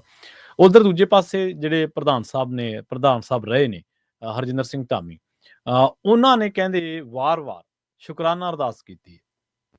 ਬਿਲਕੁਲ ਜੀ, ਅੱਜ ਤਾਂ ਉਹ ਕਹਿੰਦੇ ਸਵੇਰ ਦੇ ਜਦੋਂ ਇਹ ਫੈਸਲਾ ਦੁਪਹਿਰ ਤੱਕ ਆਇਆ, ਉਸ ਤੋਂ ਲੈ ਕੇ ਸ਼ਾਮ ਤੱਕ ਕਹਿੰਦੇ ਪਤਾ ਨਹੀਂ ਕਿੰਨੀਆਂ ਅਰਦਾਸਾਂ ਕਰ ਚੁੱਕੇ ਨੇ। ਪ੍ਰਵੀਨ ਜੀ, ਮੇਰੀ ਅੱਜ ਕੁਝ ਉਹਨਾਂ ਸ਼ਖਸੀਅਤਾਂ ਨਾਲ ਗੱਲ ਹੋਈ ਜਿਹੜੇ ਧਾਮੀ ਸਾਹਿਬ ਨੂੰ ਬਾਰ-ਬਾਰ ਮਨਾਉਣ ਵਾਲਿਆਂ 'ਚ ਸੀ। ਉਹਨਾਂ 'ਚ ਕੁਝ ਲੀਡਰ, ਕੁਝ SGPC ਦੇ ਨੁਮਾਇੰਦੇ ਤੇ ਕੁਝ SGPC ਦੇ ਮੁਲਾਜ਼ਮ ਜਾਂ ਸਲਾਹਕਾਰ ਬੋਰਡ ਵਾਲੇ ਜਾਂ ਉਹ ਸਾਰੇ। ਮੇਰੀ ਉਹਨਾਂ ਨਾਲ ਵੱਖ-ਵੱਖ ਧਿਰਾਂ ਨਾਲ ਕਾਫੀ ਗੱਲਾਂ ਹੋਈਆਂ। ਉਸ ਗੱਲਬਾਤ ਦੇ ਵਿੱਚੋਂ ਇਹ ਪਹਿਲੂ ਉੱਭਰ ਕੇ ਆਇਆ ਕਿ ਜਦੋਂ ਅਸੀਂ ਅੱਜ ਫੋਨ ਕੀਤੇ ਤੇ ਕਹਿੰਦੇ ਕਿ ਜ਼ਿਆਦਾਤਰ ਇਹਨਾਂ ਨੁਮਾਇੰਦਿਆਂ ਨੇ ਖੁਦ ਫੋਨ ਕੀਤਾ ਅੱਜ ਧਾਮੀ ਸਾਹਿਬ ਨੂੰ ਕਿ ਧਾਮੀ ਸਾਹਿਬ ਅਸੀਂ ਗਲਤ ਸੀ, ਤੁਸੀਂ ਠੀਕ ਸਾਬਤ ਹੋਏ, ਤੁਸੀਂ ਦੁਰਸਤ ਫਰਮਾਉਂਦੇ ਸੀ, ਅਸੀਂ ਤੁਹਾਨੂੰ ਕਹਿੰਦੇ ਸੀ ਕਿ ਨਹੀਂ ਤੁਸੀਂ ਵਾਪਸ ਆਓ, ਤੇ ਤੁਸੀਂ ਕਹਿੰਦੇ ਸੀ ਹੁਣ ਮੈਂ ਉੱਥੇ ਜਾ ਕੇ ਕੰਮ ਕਰਨ ਲਾਇਕ ਨਹੀਂ ਹਾਂ, ਤੇ ਕਹਿੰਦੇ ਤੁਸੀਂ ਸਹੀ ਸੀ। ਇਹਦਾ ਮਤਲਬ ਮੈਂ ਜਿਹੜੀ ਇਸ ਪ੍ਰੋਗਰਾਮ 'ਚ ਗੱਲ ਕਰਦਾ ਰਿਹਾ ਕਿ ਧਾਮੀ ਸਾਹਿਬ ਦਿਲੋਂ ਕਦੇ ਨਹੀਂ ਚਾਹੁੰਦੇ ਸੀ ਕਿ ਮੇਰੀ ਪ੍ਰਧਾਨਗੀ ਦੇ ਵਿੱਚ ਗਿਆਨੀ ਹਰਪ੍ਰੀਤ ਸਿੰਘ ਨੂੰ ਤੋਰਿਆ ਜਾਵੇ। ਉਹਨਾਂ ਦੇ ਮਨ ਤੇ ਤਾਂ ਉਹੀ ਭਾਰ ਬਹੁਤ ਸੀ, ਆਪਾਂ ਇਹਦੀ ਗੱਲ ਕਰਦੇ ਆਏ ਆ। ਹਾਂਜੀ ਹਾਂਜੀ, ਬਿਲਕੁਲ। ਤੇ ਉਹ ਇੱਕ ਨਵਾਂ ਭਾਰ ਫਿਰ ਕਿਵੇਂ ਲੈਂਦੇ, ਤੇ ਅੱਜ ਜਿਹੜੇ ਕਟਹਿਰੇ 'ਚ ਬਾਦਲ ਤੇ ਉਹਦੇ ਸਲਾਹਕਾਰ ਖੜੇ ਨੇ, ਉਸੇ ਕਟਹਿਰੇ ਦੇ ਵਿੱਚ ਫਿਰ ਅੱਜ ਧਾਮੀ ਸਾਹਿਬ ਵੀ ਖੜੇ ਹੋਣੇ ਸੀ। ਸੋ ਧਾਮੀ ਸਾਹਿਬ ਦੀ ਲਾਜ ਗੁਰੂ ਨੇ ਰੱਖੀ ਹੈ ਤੇ ਉਹ ਇਸ ਲਈ ਗੁਰੂ ਦਾ ਸ਼ੁਕਰਾਨਾ ਬਾਰ-ਬਾਰ ਕਰ ਰਹੇ ਨੇ। ਅੱਜ ਮਤਲਬ ਕਿ ਗਿਆਨੀ ਸੁਲਤਾਨ ਸਿੰਘ ਹੋਰਾਂ ਦੀ ਥਾਂ ਦੇ ਉੱਤੇ ਗਿਆਨੀ ਕੁਲਦੀਪ ਸਿੰਘ ਗੜਗੱਜ ਹੋਰਾਂ ਨੂੰ ਲਾਇਆ ਗਿਆ। ਤਖਤ ਸ੍ਰੀ ਕੇਸਗੜ੍ਹ ਸਾਹਿਬ ਦਾ ਜਥੇਦਾਰ ਲਾਇਆ ਗਿਆਨੀ ਕੁਲਦੀਪ ਸਿੰਘ ਗੜਗੱਜ ਨੂੰ, ਤੇ ਉਹਨਾਂ ਨੂੰ ਕਾਰਜਕਾਰੀ ਤੌਰ ਦੇ ਨਾਲ ਸ੍ਰੀ ਅਕਾਲ ਤਖਤ ਸਾਹਿਬ ਦੀ ਸੇਵਾ ਸੌਂਪੀ ਗਈ ਹੈ। ਠੀਕ ਹੈ। ਤੇ ਉਧਰ ਬਾਬਾ ਟੇਕ ਸਿੰਘ ਹੋਰਾਂ ਨੂੰ ਦਮਦਮਾ ਸਾਹਿਬ ਦਾ ਜਥੇਦਾਰ ਨਿਯੁਕਤ ਕੀਤਾ ਗਿਆ। ਸੋ ਬਾਬਾ ਟੇਕ ਸਿੰਘ ਬਾਰੇ ਤਾਂ ਸੋਸ਼ਲ ਮੀਡੀਆ ਤੇ ਕਾਫੀ ਕੁਝ ਪੁਰਾਣਾ ਰਿਕਾਰਡ ਪਿਆ ਤੇ ਕੁਝ ਨਵਾਂ ਸਵੇਰ ਨੂੰ ਕੁਝ ਧਿਰਾਂ ਪਾ ਦੇਣਗੀਆਂ ਜਾਂ ਹੋ ਸਕਦਾ ਪੈਣ ਵੀ ਲੱਗ ਗਿਆ ਹੁਣ ਅਜਿਹੀਆਂ, ਕਿਉਂਕਿ ਬਾਦਲ ਦਲ ਨੇ ਜਾਂ ਅਕਾਲੀ ਦਲ ਬਾਦਲ ਧਿਰ ਵਾਲਿਆਂ ਨੇ ਉਹਦੇ ਖਿਲਾਫ ਜੋ ਕੁਝ ਕੱਢ ਕੇ ਸਾਹਮਣੇ ਲਿਆਂਦਾ ਸੀ, ਹੁਣ ਉਹ ਸਾਰਾ ਕੁਝ ਮਾਫ ਹੋ ਗਿਆ ਜੀ। ਤੇ ਕੱਲ ਨੂੰ ਜੇ ਉਹ ਇਸ ਅਹੁਦੇ ਦੇ ਹਾਣ ਦਾ ਹੋ ਗਿਆ ਹੈ ਨਾ, ਤੇ ਫਿਰ ਤੁਸੀਂ ਉਹਦੇ ਬਾਰੇ ਵੀ ਉਹੀ ਉਸੇ ਤਰ੍ਹਾਂ ਪੁਰਾਣਾ ਕੁਝ ਕੱਢ ਲਿਆਉਂਗੇ। ਇਹ ਤਾਂ ਇਹ ਸੀਗਾ ਜੀ। ਤੋ ਇਸੇ ਤਰ੍ਹਾਂ ਕੁਲਦੀਪ ਸਿੰਘ ਗੜਗੱਜ ਹੋਰਾਂ ਬਾਰੇ ਕਹਿੰਦੇ ਜੀ ਸਰਨਿਆਂ ਦਾ ਬੰਦਾ ਸਰਨਿਆਂ ਨੇ ਲਵਾਇਆ ਜੀ। ਮੈਂ ਕਹਿੰਦਾ ਬੰਦਾ ਕਿਸੇ ਦਾ ਹੋਵੇ, ਜਦ ਟੌੜਾ ਸਾਹਿਬ ਕਹਿੰਦੇ ਹੁੰਦੇ ਸੀ ਕਿ ਭਾਈ ਬੰਦੇ ਜਿੰਨੇ ਮਰਜ਼ੀ ਹਲਕੇ ਲਿਆਓ, ਇਹ ਅਹੁਦੇ 'ਚ ਇੰਨੀ, ਇਸ ਸਥਾਨ 'ਚ ਇੰਨੀ ਤਾਕਤ ਹੈ ਕਿ ਬੰਦੇ 'ਚ ਆਪਣੇ ਆਪੇ ਬਲ ਆ ਜਾਂਦਾ। ਜੀ ਜੀ। ਸੋ ਇਸ ਲਈ ਇਹ ਤਾਂ ਹੁਣ ਆਉਣ ਵਾਲਾ ਸਮਾਂ ਤੈਅ ਕਰੂਗਾ, ਪਰ ਅੱਜ ਧਾਮੀ ਸਾਹਿਬ ਜਿੱਥੇ ਸ਼ੁਕਰਾਨਾ ਕਰ ਰਹੇ ਸੀ, ਉੱਥੇ ਇਹ ਵੀ ਅਸੀਂ ਜਾਣਨ ਦੀ ਕੋਸ਼ਿਸ਼ ਕੀਤੀ ਕਿ 5 ਮੈਂਬਰੀ ਕਮੇਟੀ ਹੁਣ ਕੀ ਕਰੂਗੀ। ਤੇ ਕਹਿੰਦੇ ਕਿ 5 ਮੈਂਬਰੀ ਕਮੇਟੀ ਆਪਣੇ ਸਟੈਂਡ ਤੇ ਕਾਇਮ ਹੈ ਜੀ। ਉਹਨਾਂ ਨੇ ਪਰਚੀਆਂ ਛਪਣੀਆਂ ਦੇਤੀਆਂ, ਭਰਤੀ ਮੁਹਿੰਮ ਸ਼ੁਰੂ ਹੋ ਗਈ, ਔਰ ਹੋ ਸਕਦਾ ਕਿ ਪਰਚੀਆਂ ਕਟਾਉਣ ਵਾਲਿਆਂ 'ਚ ਤੁਹਾਨੂੰ ਗਿਆਨੀ ਹਰਪ੍ਰੀਤ ਸਿੰਘ, ਗਿਆਨੀ ਰਘਵੀਰ ਸਿੰਘ ਹੋਰੀ ਜਾਂ ਝੁੰਦਾ ਸਾਹਿਬ ਹੋਰੀ ਨਜ਼ਰ ਆ ਜਾਣਾ। ਝੁੰਦਾ ਸਾਹਿਬ ਨੇ ਬਹੁਤ ਸਖਤ ਵਿਰੋਧ ਕੀਤਾ। ਅਕਾਲੀ ਦਲ ਬਾਦਲ ਧਿਰ ਦੇ ਕਈ ਜ਼ਿਲ੍ਹਾ ਪ੍ਰਧਾਨ, ਕਈ ਨੁਮਾਇੰਦੇ ਅੱਜ ਅਸਤੀਫੇ ਦੇ ਰਹੇ ਨੇ, ਔਰ ਸਵੇਰ ਨੂੰ ਇਹ ਲਹਿਰ ਵੀ ਬਣ ਸਕਦੀ ਹੈ। ਸੋ ਆਪਾਂ ਮੇਰਾ ਖਿਆਲ ਕੱਲ ਹੀ ਸ਼ਾਇਦ ਮੈਂ ਗੱਲ ਕਰਕੇ ਹਟਿਆ ਕਿ ਜੇ ਇਹ ਆਪਣਾ ਸੰਵਿਧਾਨ ਦਿਖਾਉਂਦੇ ਨੇ, ਆਪਣਾ ਨਾਮ ਦਿਖਾਉਂਦੇ ਨੇ ਕਿ ਸਾਡੇ ਕੋਲ ਹੈ ਜੀ ਕੰਟਰੋਲ, ਜੇ ਕੋਈ ਨਾ ਰੱਖੂਗਾ ਅਸੀਂ ਕੋਰਟ ਕਚਹਿਰੀ ਲੈ ਜਾਾਂਗੇ, ਤੇ ਸ਼੍ਰੋਮਣੀ ਅਕਾਲੀ ਦਲ ਦਾ ਹੀ ਹਵਾਲਾ ਨਾ। ਤੇ ਜਦੋਂ 1920 ਚ ਦੀ ਸਥਾਪਨਾ ਹੋਈ ਸੀ, ਮੈਂ ਗੱਲ ਕਰ ਸੀ, ਉਸ ਸਮੇਂ ਅਕਾਲੀ ਦਲ ਸੀ। ਸੋ ਕਿਉਂ ਨਾ ਰੱਖਿਆ ਸਕਦਾ, ਆਪਾਂ ਇੱਕ ਦਿਨ ਪਹਿਲਾਂ ਸ਼ਾਇਦ ਗੱਲ ਕਰਕੇ ਹਟੇ ਆ ਇਹਦੇ ਬਾਰੇ। ਸੋ ਅੱਜ ਉਹਨਾਂ ਨੇ ਜਿਹੜੀ ਇਹ ਪਰਚੀਆਂ ਛਪਣੀਆਂ ਦਿੱਤੀਆਂ, ਉਹਦੇ ਉੱਤੇ ਅਕਾਲੀ ਦਲ ਹੀ ਲਿਖਾਇਆ। ਸੋ ਕਹਿੰਦੇ ਭਾਈ ਸ਼੍ਰੋਮਣੀ ਅਕਾਲੀ ਦਲ ਤੁਸੀਂ ਰੱਖੋ। ਜਿਹੜਾ 1920 ਸ਼ੁਰੂ ਹੋਇਆ ਸੀ ਉਹਦਾ ਨਾਂ ਕੱਲਾ ਅਕਾਲੀ ਦਲ ਸੀ, ਇਸ ਲਈ ਕੱਲੇ ਅਕਾਲੀ ਦਲ ਦੇ ਨਾਲ ਪਰਚੀਆਂ ਛਪੀਆਂ। ਸੋ ਹੁਣ ਇਹ ਵੀ ਦੇਖਣ ਵਾਲਾ ਗੱਲ ਹੋਊਗਾ ਕਿ ਕਿਤੇ ਅੱਜ ਵਾਲੀ ਗਲਤੀ, ਜੋ ਕੋਤਾਹੀ ਅੱਜ ਬਾਦਲ ਟੱਬਰ ਨੇ, ਬਾਦਲ ਪਰਿਵਾਰ ਨੇ, ਬਾਦਲ ਦੇ ਸਲਾਹਕਾਰ ਸਿਆਸੀ ਪਰਿਵਾਰ ਹੈ ਜਿਹੜਾ ਉਹਨਾਂ ਨੇ ਜਿਹੜੀ ਕੀਤੀ ਆ, ਉਸ ਦੀ ਗਲਤੀ ਦਾ ਫਾਇਦਾ ਇਹ ਹੋਏਗਾ ਕਿ ਹੁਣ ਅਕਾਲ ਤਖਤ ਸਾਹਿਬ ਵੱਲੋਂ ਥਾਪੀ ਗਈ ਕਮੇਟੀ ਦੇ ਮੂਹਰੇ ਕਤਾਰਾਬੱਧੀ ਲੋਕ ਸ਼ਾਇਦ ਮੈਂਬਰਸ਼ਿਪ ਲੈਣ ਲਈ ਖੜੇ ਹੋਣ, ਇਹਨਾਂ ਨੇ ਆਪੇ ਖੜਾ ਦੇਣੇ ਆ। ਜੀ ਬਿਲਕੁਲ ਬਿਲਕੁਲ। ਅਗਲੀ ਖਬਰ ਦੇ ਵੱਲ ਵਧੀਏ ਸ਼ਰਮਾ ਜੀ, ਤੇ ਗੱਲ ਕਰੀਏ ਕਾਰਪੋਰੇਟ ਘਰਾਣਿਆਂ ਦੀ ਪੰਜਾਬ ਦੇ ਵਿੱਚ ਜਿਹੜੇ ਸਾਈਲੋ ਬਣੇ ਨੇ ਵੱਡੇ ਵੱਡੇ, ਤੇ ਉਹਨਾਂ ਨੂੰ ਜਿਹੜਾ ਐਕਸੈਸ ਦਿੱਤਾ ਗਿਆ, ਜਿਹੜਾ ਲਾਂਘਾ ਦਿੱਤਾ ਗਿਆ, ਉਹਨਾਂ ਨੂੰ ਰੇਲ ਪਟੜੀਆਂ ਦੇ ਨਾਲ ਜੋੜਿਆ ਗਿਆ। ਵੱਖ-ਵੱਖ ਥਾਵਾਂ ਦੇ ਉੱਤੇ ਹਾਈਵੇਜ਼ ਬਣ ਰਹੇ ਨੇ ਲਗਾਤਾਰ। ਕਿਸਾਨੀ ਧਿਰਾਂ ਲਗਾਤਾਰ ਇਹ ਗੱਲ ਨੂੰ ਚੁੱਕ ਰਹੀਆਂ ਨੇ ਕਿ ਇਹ ਸਾਰਾ ਕੁਝ ਕਾਰਪੋਰੇਟਾਂ ਦੇ ਹਵਾਲੇ ਕਰਨ ਦੀ ਗੱਲ ਹੈ। ਸਰਕਾਰ ਵਾਰ-ਵਾਰ ਇਹਨਾਂ ਮਾਮਲਿਆਂ ਤੇ ਸਫਾਈ ਦਿੰਦੀ ਹੈ ਕਿ ਨਹੀਂ, ਸਾਡੀਆਂ ਨੀਤੀਆਂ ਆਮ ਲੋਕਾਂ ਦੇ ਲਈ ਨੇ। ਪਰ ਪੰਜਾਬ ਦੇ ਸਰਕਾਰੀ ਹਸਪਤਾਲਾਂ ਦੇ ਨਾਲ ਜੁੜੀ ਇੱਕ ਵੱਡੀ ਖਬਰ ਸਾਹਮਣੇ ਆ ਰਹੀ ਹੈ। ਕਹਿੰਦੇ ਕਿ ਹੁਣ ਇਹ ਸਰਕਾਰੀ ਹਸਪਤਾਲ, ਜਿਹੜੇ ਜਨਤਕ ਹਸਪਤਾਲ ਨੇ, ਲੋਕਾਂ ਦੇ ਲਈ ਨੇ, ਲੋਕਾਂ ਦੇ ਸਰਮਾਏ ਨਾਲ ਬਣੇ ਨੇ। ਉਹ ਕਹਿੰਦੇ ਕਿ ਹੁਣ ਕਾਰਪੋਰੇਟ ਘਰਾਣਿਆਂ ਦੇ ਹਵਾਲੇ ਕਰ ਦਿੱਤੇ ਜਾਣਗੇ। ਜੇਕਰ ਹਵਾਲੇ ਕਰ ਦਿੱਤੇ ਜਾਣਗੇ ਤਾਂ ਆਪਾਂ ਨੂੰ ਪਤਾ ਹੈ ਕਿ ਜਿਹੜੀ ਚੀਜ਼ ਜਨਤਕ ਤੋਂ ਕਾਰਪੋਰੇਟ ਦੇ ਵਿੱਚ ਟਰਾਂਸਫਰ ਹੁੰਦੀ ਹੈ, ਫਿਰ ਉਹਦੇ ਸਿੱਟੇ ਕੀ ਨਿਕਲਦੇ। ਪ੍ਰਵੀਨ ਜੀ, ਬੜਾ ਵਧੀਆ ਤਰੀਕਾ ਲੱਭਿਆ ਸਰਕਾਰਾਂ ਨੇ ਜੀ। ਕੇਂਦਰ ਸਰਕਾਰ ਇਸੇ ਰਾਹ ਤੇ ਤੁਰ ਰਹੀ ਹੋਈ ਹੈ। ਕੀ ਸਾਡੀ LIC, ਕੀ ਸਾਡਾ BSNL, ਕੀ ਸਾਡੇ ਬਿਜਲੀ ਵਿਭਾਗ, ਪੋਰਟ 에ਅਰਪੋਰਟ, ਕੀ ਰੇਲਵੇ ਸਟੇਸ਼ਨ, ਕੀ 에ਅਰਪੋਰਟ, ਕੀ ਰੇਲ ਗੱਡੀਆਂ, ਹੈ ਨਾ, ਇੱਥੋਂ ਤੱਕ ਸਾਰਾ ਕੁਝ ਹੈ ਨਾ ਪ੍ਰਾਈਵੇਟ ਕਰਨ।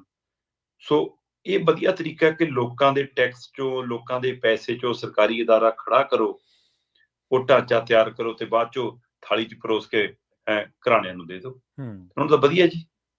ਸੋ ਉਸੇ ਰਾਹ ਤੇ ਹੁਣ ਮਾਨ ਸਰਕਾਰ ਤੁਰ ਪਈ ਹੈ ਜੀ। ਜਿਹੜੀ ਮਾਨ ਸਾਹਿਬ ਇਹ ਕਹਿੰਦੇ ਸੀ ਕਿ ਜੀ ਸੁਖਬੀਰ ਬਾਦਲ ਨੇ ਬ੍ਰੈਡ ਵਾਲਿਆਂ 'ਚ ਹਿੱਸਾ ਪਾ ਲਿਆ ਜੀ, ਸਾਈਕਲ ਵਾਲਿਆਂ 'ਚ ਹਿੱਸਾ ਪਾ ਲਿਆ। ਹੁਣ ਦੱਸਿਓ ਭਾਈ, ਤੁਸੀਂ ਸਰਕਾਰੀ ਹਸਪਤਾਲਾਂ 'ਚ ਵੀ ਹਿੱਸਾ ਪਾ ਲਿਆ? ਜਵਾਬ ਦੇਣ। ਉਹ ਗਰੀਬ ਗਰੂਬੇ ਕੋਲ ਵਕਤ ਦੇ ਮਾਰੇ ਕੋਲ ਜੇ ਹੋਰ ਨਹੀਂ ਕੁਝ ਹੁੰਦਾ, ਅਗਲਾ ਕਹਿੰਦਾ ਜੇ ਸਰਕਾਰੀ ਹਸਪਤਾਲ ਤੋਂ ਦਵਾਈ ਨਹੀਂ ਮਿਲੂ, ਪਰਚੀ ਤਾਂ ਲਿਖਾਈ ਲਿਆਵਾਂਗੇ। ਤੇ ਤੁਸੀਂ ਤਾਂ ਉਹ ਵੀ ਹੱਕ ਖੋਹ ਲਿਆ ਤੋਂ ਯਾਰ। ਜੀ। ਜਿਨ੍ਹਾਂ ਦੇ ਆਯੁਸ਼ਮਾਨ ਕਾਰਡ ਬਣ ਗਏ ਜੀ, ਫਲਾਣੇ ਕਾਰਡ ਬਣ ਗਏ ਜੀ, ਆਹ ਕਾਰਡ ਬਣ ਗਏ, ਉੱਥੇ ਜਦੋਂ ਮਰੀਜ਼ ਪ੍ਰਾਈਵੇਟ ਹਸਪਤਾਲ 'ਚ ਜਾਂਦਾ ਨਾ ਤਾਂ ਉਹ ਪਹਿਲਾਂ ਹੀ ਪੁੱਛਦੇ ਆ ਕਿਹੜਾ ਕਾਰਡ ਬਣਿਆ। ਜਦੋਂ ਕਾਰਡ ਦਿਖਾਉਂਦੇ ਆ ਤਾਂ ਉਹ ਉਹਨਾਂ ਦੇ ਲਈ ਕਾਰਡ ਹੀ ਦੇਖਣਾ ਹੁੰਦਾ, ਮਰੀਜ਼ ਨਹੀਂ ਦੇਖਦੇ। ਫਿਰ ਉਹ ਫਿਰ ਦੇਖਦੇ ਆ ਕਾਰਡ 'ਚ ਕਿੰਨੇ ਦੀ ਇੰਸ਼ੋਰੈਂਸ ਹੈ, 2 ਲੱਖ ਦੀ, ਤਾਂ 2 ਲੱਖ ਦਾ ਤੁਹਾਡਾ ਗਿਆ, ਉਹ ਤੋਂ ਉੱਪਰ ਦਾ ਲੱਖ ਜਿਹੜਾ ਖਰਚਾਉਣਾ ਤੁਹਾਡਾ ਉਹ ਵੱਖਰਾ। ਬਿਲਕੁਲ ਸਹੀ। ਤੇ ਇਸ ਲਈ ਇੱਕੋ ਇੱਕ ਆਮ ਲੋਕਾਂ ਲਈ ਉਹ ਤੁਸੀਂ ਮੁਹੱਲਾ ਕਲੀਨਿਕ ਖੋਲਣ ਵਾਲੇ ਬੰਦੇ ਸੀ, ਤੁਸੀਂ ਗੱਲਾਂ ਮੁਹੱਲਾ ਕਲੀਨਿਕ ਦੀਆਂ ਕਰਦੇ ਸੀ, ਤੇ ਹੁਣ ਤੁਸੀਂ ਸਰਕਾਰੀ ਹਸਪਤਾਲ। ਅੱਜ ਸਿਹਤ ਮੰਤਰੀ ਬਲਬੀਰ ਸਿੰਘ ਦਾ ਇਹ ਬਿਆਨ ਹੈ, ਠੀਕ ਹੈ, ਕਿ ਅਸੀਂ ਪਾਇਲਟ ਪ੍ਰੋਜੈਕਟ ਵਜੋਂ ਪੰਜਾਬ ਦੇ ਕੁਝ ਸਰਕਾਰੀ ਹਸਪਤਾਲ ਤੇ ਜਿਹੜੇ ਆ ਨਸ਼ਾ ਛੁਡਾਊ ਕੇਂਦਰ ਨੇ ਉਹਨਾਂ ਨੂੰ ਪ੍ਰਾਈਵੇਟ ਘਰਾਣਿਆਂ ਨੂੰ ਸੌਂਪ ਰਿਹਾ ਜੀ। ਇਹ ਪਾਇਲਟ ਪ੍ਰੋਜੈਕਟ ਹੈ ਜੀ। ਉਹ ਇਹ ਪਾਇਲਟ ਪ੍ਰੋਜੈਕਟ ਨਹੀਂ ਜੀ, ਤੁਹਾਡਾ ਤੈਅ ਪ੍ਰੋਜੈਕਟ ਹੈ। ਔਰ ਤੁਸੀਂ ਅੱਜ ਸਰਕਾਰੀ ਹਸਪਤਾਲ ਤੇ ਆਉਂਦੇ ਦਿਨਾਂ ਨੂੰ ਸਰਕਾਰੀ ਸਕੂਲ ਤੁਸੀਂ ਪ੍ਰਾਈਵੇਟ ਕਰਨੇ ਆ, ਜਦੋਂ ਕਿ 2 ਹੀ ਖੇਤਰ ਨੇ ਜਿਹੜੇ ਲੋਕਾਂ ਨਾਲ ਜੁੜੇ ਨੇ ਤੇ ਜਿਹੜੀ ਸਿਹਤ ਤੇ ਸਿੱਖਿਆ ਲੋਕਾਂ ਦਾ ਬੁਨਿਆਦੀ ਹੱਕ ਹੈ, ਜਿੱਥੇ ਸਰਕਾਰ ਇੱਥੇ ਆਵੇ ਮੁਫਤ ਵਾਲੀ ਪ੍ਰਕਿਰਿਆ ਦਾ ਜਿਹੜਾ ਹੋਣਾ, ਇੱਥੇ ਕਰੇ ਜਿਹੜਾ ਕੰਮ ਕਰਨਾ। ਤੇ ਉੱਥੇ ਕੰਮ ਕਰਨ ਦੀ ਬਜਾਏ ਤੁਹਾਨੂੰ ਇਹ ਲੱਗਦਾ ਕਿ ਇਹਨਾਂ ਚੋਂ ਮੁਨਾਫਾ ਨਹੀਂ। ਭਰਾਵਾ, ਜੇ ਤੁਹਾਡੇ ਸੂਬੇ ਦੇ ਲੋਕਾਂ ਦੀ ਸਿਹਤ ਚੰਗੀ ਹੈ ਤੇ ਤੁਸੀਂ ਆਪਣੀ ਜਵਾਨੀ ਨੂੰ ਸਿੱਖਿਆ ਚੰਗੀ ਦਿੱਤੀ ਹੈ ਤਾਂ ਮੁਨਾਫਾ ਹੈ। ਮੁਨਾਫਾ ਇਕੱਲਾ ਪੈਸਿਆਂ ਦਾ ਨਹੀਂ ਹੁੰਦਾ। ਸੋ ਇਸ ਲਈ ਇਹਨਾਂ ਨੂੰ ਗਲੋਂ ਲਾਉਣਾ ਚਾਹੁੰਦੇ ਸੀ। ਇਹ ਕੋਸ਼ਿਸ਼ਾਂ ਕੈਪਟਨ ਸਮੇਂ ਵੀ ਹੋਈਆਂ ਨੇ ਜੀ। ਤੇ ਪਰ ਅੱਜ ਬੂਰ ਪਾ ਰਹੇ, ਇਹਨਾਂ ਨੂੰ ਪੂਰ ਪਾ ਰਹੇ ਨੇ ਮਾਨ ਸਾਹਿਬ। ਸੋ ਇਹ ਵਧਾਈਆਂ ਨੇ ਜੀ ਇਹਨਾਂ ਨੂੰ ਕਿ ਤੁਸੀਂ ਮੋਦੀ ਵਾਲੀ ਜੁੱਤੀ 'ਚ ਪੈਰ ਧਰਨ ਜੋਗੇ ਹੋ ਗਏ, ਉਸੇ ਰਾਹ ਤੇ ਪੈ ਗਏ। ਸੋ ਇਹ ਪੰਜਾਬ ਲਈ ਮੈਨੂੰ ਲੱਗਦਾ ਸਵੇਰ ਨੂੰ ਇੱਕ ਹੋਰ ਅੰਦੋਲਨ ਖੜਾ ਕਰਾ ਲਿਆ ਮਾਨ ਸਰਕਾਰ ਨੇ ਆਪਣੇ ਲਈ। ਕੱਲ ਪਰਸੋਂ ਦੇ ਇੱਕ ਪ੍ਰੋਗਰਾਮ ਦੇ ਵਿੱਚ ਨਾ ਤੁਸੀਂ ਇੱਕ ਬਹੁਤ ਵਧੀਆ ਗੱਲ ਕਹੀ ਸੀ, ਮੈਨੂੰ ਯਾਦ ਹੈ। ਤੁਸੀਂ ਕਿਹਾ ਸੀਗਾ ਕਿ ਜਿਹੜੀਆਂ ਮੁਲਾਜ਼ਮ ਧਿਰਾਂ ਉਹ ਵੀ ਸੰਗਠਿਤ ਨਹੀਂ ਗਈਆਂ ਇੰਨੀਆਂ, ਜਿਹੜੀਆਂ ਕਿਰਤੀ ਧਿਰਾਂ ਉਹਨਾਂ ਨੂੰ ਵੀ ਸੰਘਰਸ਼ ਕਰਨਾ ਔਖਾ, ਜਿਹੜੀਆਂ ਬੇਰੁਜ਼ਗਾਰ ਧਿਰਾਂ ਨੇ ਉਹਨਾਂ ਨੂੰ ਵੀ ਸੰਘਰਸ਼ ਕਰਨਾ ਔਖਾ। ਇੱਕ ਕਿਸਾਨ ਹੀ ਹੈ ਜਿਹੜਾ ਸੰਗਠਿਤ ਵੀ ਹੈ, ਜਿਹਦੇ ਕੋਲ ਸਾਧਨ ਨੇ, ਵਸੀਲੇ ਨੇ, ਜਿਹੜਾ ਧਰਨਾ ਦੇ ਸਕਦਾ। ਤੇ ਜੇਕਰ ਤੁਸੀਂ ਦੇਖੋ ਵੀ ਜੇਕਰ ਤੁਹਾਡੇ ਸਮਾਜ ਦੇ ਵਿੱਚ, ਤੁਹਾਡੇ ਮੁਆਸ਼ਰੇ ਦੇ ਵਿੱਚ ਜਿਹੜੀ ਧਿਰ ਵਿਚਰ ਰਹੀ ਹੈ ਔਰ ਸਭ ਤੋਂ ਜ਼ਿਆਦਾ ਸੰਗਠਿਤ ਹੈ, ਪਾਵਰਫੁਲ ਹੈ, ਜੇਕਰ ਮੁੱਖ ਮੰਤਰੀ ਉਹਨਾਂ ਨੂੰ ਕਹਿ ਸਕਦਾ ਕਿ ਜਾਓ ਕਰਨਾ ਜੋ ਕੁਝ ਕਰ ਲਓ, ਤੇ ਮੁੱਖ ਮੰਤਰੀ ਸਾਹਿਬ ਜਾਂ ਸਰਕਾਰ ਲਈ ਦੂਜੀਆਂ ਧਿਰਾਂ ਦੀ ਕੀ ਅਹਿਮੀਅਤ ਰਹਿ ਜੂਗੀ? ਕੀ ਅਹਿਮੀਅਤ ਹੋਊਗੀ? ਨਹੀਂ, ਇਹ ਉਦਾਹਰਨ ਹੈ ਜਨਾਬ ਜੀ। ਪੰਜਾਬ ਦੀਆਂ ਮਜ਼ਦੂਰ ਜਥੇਬੰਦੀਆਂ ਨੂੰ ਮੇਰਾ ਖਿਆਲ 10-12 ਵਾਰ ਟਾਈਮ ਦੇ ਕੇ ਨਹੀਂ ਮਿਲੇ ਮੁੱਖ ਮੰਤਰੀ। ਹਾਂਜੀ, ਬਿਲਕੁਲ ਸਹੀ ਹੈ, ਬਿਲਕੁਲ। ਸ਼ਾਇਦ ਇਹ ਤੋਂ ਵੱਧੇ ਹੋਵੇ, ਘੱਟ ਨਹੀਂ ਮਿਲੇ ਨਹੀਂ ਉਹਨਾਂ ਨੂੰ। ਉਹ ਵਿਚਾਰੇ ਨੇ ਕੀ ਕਰ ਲਿਆ ਜੀ? ਕਿੰਨਾ ਕੁ ਮੀਡੀਆ ਨੇ ਉਹਨਾਂ ਦੀ ਖਬਰ ਦਿਖਾਤੀ ਜੀ, ਕਿੰਨਾ ਕੁ ਉਹਦੇ ਬਾਰੇ ਗੱਲ ਕਰ ਲਈ ਜੀ।